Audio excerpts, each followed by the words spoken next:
J'espère que vous allez bien. On se retrouve pour le débrief de ce match entre le FC Barcelone et le Real Madrid. Bon, on va laisser l'introduction là comme ça, c'est mieux. Voilà, 4 buts à 0 pour le FC Barcelone. On s'est fait goumer. On s'est fait goumer. Nos Galactiques 5.50 se sont fait goumer. Franchement, les gars, je vais essayer de ne pas m'énerver parce que là, les amis, c'est trop. C'est trop. Chez nous, en plus de ça, on a tout fait, nos simagris, fermer le stade pour perturber l'adversaire. Au final, c'est nous-mêmes, on voulait fuir. Tellement on s'est fait goumer. De la meilleure des manières, en plus, 4 buts à 0 chez nous. 4 buts à 0 chez nous. Il y a un petit de 17 ans qui est venu nous dire calme, qui est venu nous dire chute chez nous, calmez-vous, chez nous, chez nous. Est-ce que vous vous rendez compte un peu? Et on a très bien commencé la rencontre. Le Real Madrid était très dangereux dans les 10 premières minutes. Voilà, la défense du Barça souffrait. Voilà, 10-15 premières minutes. Mais sauf que vraiment, les occasions qu'on avait, je me demande même comment, jusqu'à présent, comment on a fait pour les rater. Vinicius et Kylian Mbappé, Jude Bellingham, je ne sais même pas ce qu'ils avaient sur le pied aujourd'hui. On dirait on les avait bassés. On dirait le marabout de Ferran Torres était passé par là. Franchement, comment on a pu rater autant? Comment on a pu rater autant? La première mi-temps, je ne sais même pas combien de buts on a raté, combien d'hors-jeu on a eu, mais là, c'était pas normal. À la fin, je me suis dit, non, là, on va perdre ce match, parce que façon dont on rate là, si le Barça nous marque ne serait-ce qu'un seul but, c'est terminé, ils vont enchaîner, et c'est ce qui s'est passé. Dès le premier but, allez, ils ont déroulé 4 buts à 0, les amis. 4 buts à 0. Et franchement, le FC Barcelone, félicitations à vous, même si vous m'énervez. Voilà, parce que moi, le Barça, je pense que là, avec ce que je viens de voir là, ça y est, la Liga, là, ils vont le prendre. Ils vont prendre la Liga. Ça y est, ça ne sert à rien de concurrencer. Là, déjà, aujourd'hui, avec cette défaite du Real Madrid, le FC Barcelone nous empêche de briser leur record, c'est-à-dire les 43 matchs sans défaite en Liga. Si on gagnait aujourd'hui, on allait briser leur record et en plus de ça, on allait les égaliser. Mais malheureusement, avec cette défaite, nos Galactiques 2.50, ils ont été incapables même de marquer un seul but, alors que le Bayern, ils ont réussi au moins à marquer un but, malgré que eux aussi, ils ont subi ce vieux piège du hors-jeu du FC Barcelone. Nous, on a été incapables. Voilà. Aujourd'hui, on perd. Le Barça nous prend 6 points d'avance. Voilà, le Barça est devant nous avec 6 points. Et je pense que ça va être compliqué d'aller les chercher. En tout cas, si on continue à jouer comme ça, c'est mort. Et en vrai, de vrai, si on s'assoit bien et qu'on réfléchit depuis le début de la saison, à quel moment on s'est dit qu'on allait pouvoir battre ce Barça? À quel moment? Parce qu'en vrai, de vrai, depuis le début, on voit toutes nos lacunes. On sait qu'il n'y a pas de fond de jeu. Carlo Ancelotti, il fait toujours des trucs chelous. On ne sait plus trop où il veut aller. Lors du match face à Dortmund, on a tous vu la première mi-temps qu'on a pondu. Mais à cause de l'individualité de Vinicius, ça a un peu camouflé tout ce qu'on a fait comme merde, voilà, au cours de la première mi-temps. Et c'est à partir de là, je pense, nous les Madrilènes, on a commencé à rêver. On a commencé à rêver, on s'est dit, bon, c'est un classico. La saison dernière, on a passé toute la saison à les chicoter. Cette saison, voilà, on a Kylian Mbappé, on a Vinicius qui a fait du sale face à Dortmund. On va les laver. Oui, oui. Au final, on arrive, nous, on se fait chicoter. Chez nous, en plus de ça, nos parents n'ont rien pu faire. Nos supporters étaient la bouche bée. Et en plus, un gamin de 17 ans vient se foutre de notre gueule, à nous dire calma, danser devant nous avec Baldé. Quelle insolence. Quelle insolence. Franchement, les gars, au bout d'un moment, soyons sérieux. Comment on veut remporter la Liga comme ça? Je ne comprends pas. Comment on peut remporter la Liga comme ça? Nos attaquants aujourd'hui ont été inefficaces. Kylian Mbappé pour ton premier classico, mon pote. Là, c'est plus Ligue 1. C'est plus Ligue 1. Réveille-toi. Réveille-toi. Là, me parlez même plus d'adaptation. Au bout d'un moment, ça fait combien de matchs là il a joué? Je pense que ça fait 14 matchs ou 13, je ne sais même plus. Mais en tout cas, Jude Bellingham, il nous a montré que c'est possible de s'imposer, de briller directement. Voilà, lors de sa première saison au Real Madrid. Toi, tu veux nous faire croire que ce n'est pas possible? Tu veux nous faire croire que c'est pas possible alors que ton niveau était beaucoup plus élevé que Jude Bellingham avant ton arrivée au Real Madrid? Arrête-moi ça. Tu t'es fait prendre combien de fois dans le hors-jeu du FC Barcelone? En 66 minutes, les amis, le gars s'est fait prendre 7 fois. 7 fois. 1, 2, 3, 4. J'arrive même pas à 7 tellement c'est long. 7 fois, les amis. Hein? On dirait un amateur comme si on avait mis un amateur en pointe. J'arrive même pas à parler. Comme si on avait mis un amateur en pointe. À chaque fois, carrément, les défenseurs du Barça ne regardaient même pas. Tellement ils ont pris l'habitude à être bien alignés. Eux aussi, ils m'énervent. Hein, tellement ils ont l'habitude à être bien alignés. Voilà. Ils ne calculent même pas Kylian Mbappé. Lui seul, il se met en hors-jeu à vouloir trop vite partir. Hein?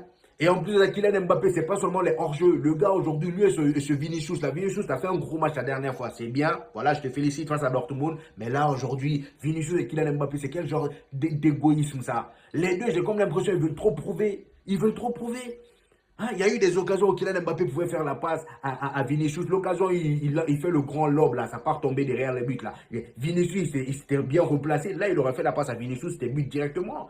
Hein? Il y a une autre occasion où il est face au goal, il tire à côté, il a voulu faire sa spécialité, il tire à côté. Il y a un autre aussi, voilà, face à Peña en plus de ça. Peña sur qui tout le monde se moquait au départ. Après la blessure de Ter Stegen, tout le monde disait, Peña, il n'est pas terrible, vivement le retour de Ter Stegen. Finalement, Peña face au Bayern, il a encaissé un seul but et face au Real Madrid, il n'a rien encaissé.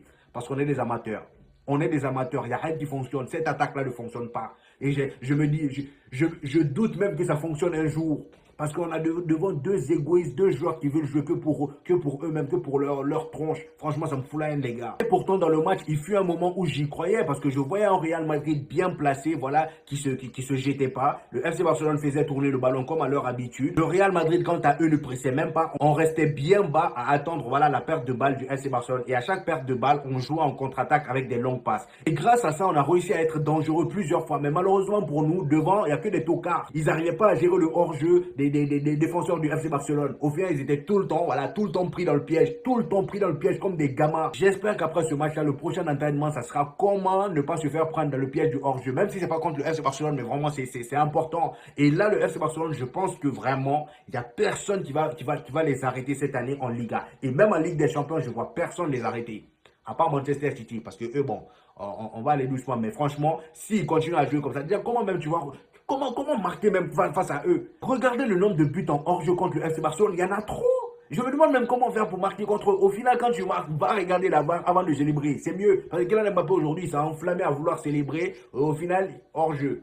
Il est allé faire des célébrations comme ça là. Au final, bon, toi-même, on l'a mis comme ça. Oui, parce qu'il n'y avait pas de but. Va d'abord regarder la VAR. Au final, c'est ça. Face au Barça, tu regardes d'abord la VAR avant de célébrer. C'est mieux. C'est pas pour rien que le FC Barcelone est désormais le club ayant créé le plus d'hors-jeu dans les 5 grands championnats. Ils sont à 73 au moment où je vous parle. Je pense même qu'ils ont dépassé parce que le 73, c'était avant la mi-temps. Et après, la deuxième mi-temps aussi, il y a eu plein d'hors-jeu. Donc, il y a eu plein d'hors-jeu. Donc voilà, je pense qu'ils ont dépassé les 113. Vraiment, chapeau à Hansi Flick. Ça sert à rien de bouder les Madrilènes. Mes frères Madrilènes, là, ça sert à rien de bouder. Il faut les féliciter parce qu'on a été nuls, faut assumer. On est nuls. Voilà, je ne sais pas quand est-ce qu'on va s'améliorer, mais faut les féliciter. Aujourd'hui, le Barça, j'ai encore vu une autre facette d'eux. Voilà, c'est la même facette que j'ai vue face au Bayern Munich. Hein. Et d'ailleurs, ils sont venus avec la même mentalité, la même composition, le même système de jeu, la même tactique. Voilà, et ça a payé encore une fois. Ils sont restés calmes, malgré la domination du Real Madrid. Ils sont restés, voilà, dignes. Ils jouaient leur football.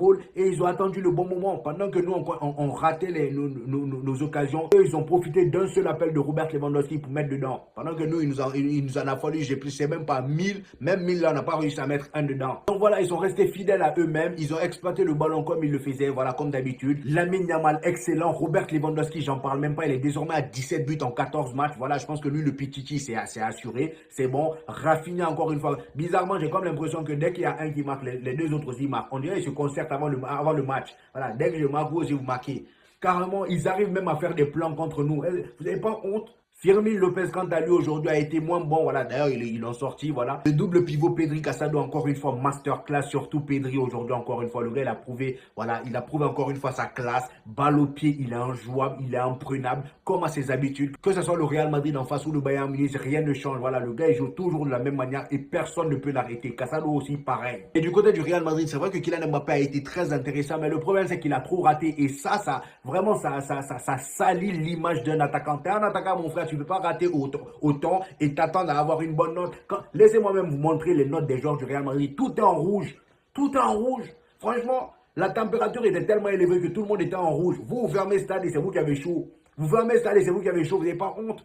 Kylian Mbappé aujourd'hui, c'est vrai qu'il a été intéressant, mais son côté intéressant, l'a raté là, nous on ne trouve pas ça intéressant. Ça a tout gâché. Vinicius, pareil, aujourd'hui, je ne l'ai pas trouvé si terrible que ça. Voilà, le gars, il a fait des mauvais choix par moment. Voilà, des moments où il ne faut pas dribbler, il dribble. Il y a un moment là, je pense qu'il était même hors jeu. Heureusement, il s'est mis à vouloir faire, comment il s'appelle, son dribble. J'aime plus comment ça s'appelle le dribble là. Bref, il a voulu dribbler à un moment où il ne fallait pas. Des moments où il faut faire la passe, il ne fait pas la passe. Et moi, j'ai surtout envie de parler de Jude Bellingham parce que les gars, au bout d'un moment, stop. Jude Bellingham, la saison dernière, on a vu à quel point il était intéressant lorsqu'il est proche des buts adverses. Et aujourd'hui, je m'attendais à ce qu'il soit, voilà, qu'il joue de la même manière que la saison dernière, c'est-à-dire avec Vinicius et Kylian Mbappé, comme je l'ai dit en début de vidéo. Mais non, j'ai pas vu ce Jude Bellingham. Aujourd'hui, Jude Bellingham, carrément, il se comportait comme un latéral droit. Le gars, il allait même aider, voilà, le Lucas Vazquez, parce que Lucas Vazquez montait souvent, il montait souvent. Donc, il allait souvent aider Lucas Vazquez en tant que latéral. Mais non, on n'a pas besoin de ça, Carlo Ancelotti. C'est vrai que c'est bien, voilà, il se bat beaucoup, mais au bout d'un moment, se battre beaucoup là, ça le fatigue. Il y avait même des moments dans le match où on voyait Jude Bellingham complètement épuisé. Le gars, il passe son temps à courir pendant tout le match. Mon gars, t'es pas un Uber, tranquillise-toi. T'es pas un Uber, t'es pas un taxi. Reste tranquille, fais ton jeu. Après, j'ai envie de dire, c'est Carlo Ancelotti qui les donne des consignes, mais là, au bout d'un moment, on exploite trop mal Jude Bellingham. J'ai comme l'impression que lui, cette année, on a décidé de le sacrifier. Voilà, Jude Bellingham, ça sera le gars qui va faire le sacrifice pour l'équipe, courir de partout. Non, ça ne peut pas continuer comme ça. Au bout d'un moment, il va se claquer, il va en avoir marre. Faut arrêter ça. Faut arrêter ça, on l'a mal exploité aujourd'hui. On l'a mal exploité aujourd'hui. Kamavinga, pour moi, au milieu, a été l'un des seuls vraiment qui m'a donné satisfaction. Le gars, il a été monstrueux aujourd'hui dans le match. Voilà. Même si, bon, il y avait quand même des moments où il m'a un peu énervé. Mais en vrai de vrai, il a fait quand même un gros match, contrairement aux autres. Et d'ailleurs, que ce soit Mendy, Militao, Lucas Vazquez, Kylian Mbappé, Vinicius, ils ont tous eu la note de 5. 5, les amis. 1, 2, 3, 4, 5. Tellement ils ont été nuls à chier. Vous vous rendez compte? Tellement ils ont été nuls à chier. Il n'y a que Rudiger qui a eu un petit 6. Sinon, à part ça, tout est en rouge. Tout est en rouge. Kamavinga a été le meilleur joueur sur le terrain. Et en plus, à lui, il a eu seulement 7. 7. Notre meilleur joueur a eu seulement 7. Vous vous rendez compte un peu? Et comparé au FC Barcelone, regardez, il n'y en a pas un seul qui est rouge. Il n'y en a pas un seul qui est rouge, à part Fermin Lopez, voilà, qui est un peu en jaune. Mais après, bon, lui, le précédent match, il revient de blessure. Il ne faut pas être trop exigeant. Voilà. Le gars, il a pendu une masterclass face à Bayern Munich. Et là, aujourd'hui, il était moins bien. Non, il ne faut pas trop l'en vouloir. Mais vraiment, regardez-moi la différence. Encore une fois, aujourd'hui, homme du match, Rafinha. Le gars, il a terminé avec une note de 8,2. Rafinha, les gars, il enchaîne. Hein. Rafinha, il enchaîne. Je pense que là, c'est une saison de Ballon d'Or, comme je vous l'ai dit dans ma précédente vidéo. Faut faire très très attention à lui. Je pense que là, ça sera vraiment un gros candidat pour le Ballon d'Or. Et en plus de ça, il a marqué. Donc, chapeau à Rafinha. Félicitations à lui. Bref, pour terminer, les amis, j'ai envie de dire, Carlo Ancelotti, mon frère, si tu n'y arrives plus, voilà, laisse le banc là pour quelqu'un d'autre. Laisse Xabi Alonso venir. En plus de ça, le Bayern Leverkusen est en train de rechercher, voilà, ils sont en train de rechercher une nouvelle piste, voilà, pour remplacer Xabi Alonso. On ne sait pas pourquoi, mais s'il te plaît, laisse-moi cette place à Xabi Alonso. Tu n'y arrives plus. Tu n'y arrives plus. On ne sait même plus ce que tu cherches à faire. On ne sait plus quel système tu essayes de faire. Les joueurs, tu les exploites mal. Kylian Mbappé, depuis qu'il est venu, pendant tous tes tests que tu as fait là, à aucun moment tu l'as fait jouer dans un 4-3-3 à droite pour voir un peu ce que ça donne avec un Hendrick au milieu ou même un Rodrigo au milieu. Essaye. Franchement, tu t'entêtes à le faire jouer en pointe alors que ce n'est pas un attaquant de pointe. Mets-lui sur son côté, tu vas voir. Mets-lui sur un côté, que ce soit à gauche ou droite, mets-lui sur un côté.